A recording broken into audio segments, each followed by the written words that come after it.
xa estamos de volta da publicidade e imos, como cada mércores, coa nosa tertulia de actualidade de Matacansa, Saconia. O tema protagonista deste mércores é un tema que lles interesa a todos vostedes, a vivenda, porque non sei se saberán todos vostedes que a finais do ano 2007 aprobaronse moitísimos proxectos. Por qué? Porque no comezos do 2008 entraban xa en vigor as normas do hábitat e tampouco sei se saberán que o Pexón de Santiago de Compostela prevé a construción de nada máis e nada menos que 35.000 vivendas. Pois ben, eu me pregunto, nesta época de crise poderemos afrontar a construción de tantísimas vivendas?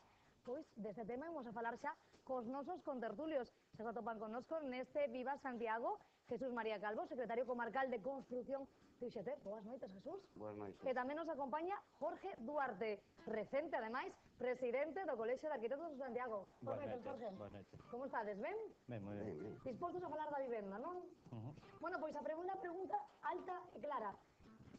Realmente en Santiago poderase levar a cabo tantas construcións como se teñen pensado polo plan xeral de ordenación municipal?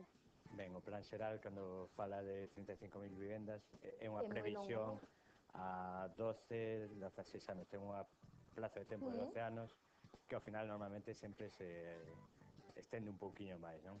Ese é o número máximo de vivendas que collen ou que prevé o plan xeral, pero que pola experiencia de outros plans en toda España, en toda Galicia, nunca se chega a todas elas.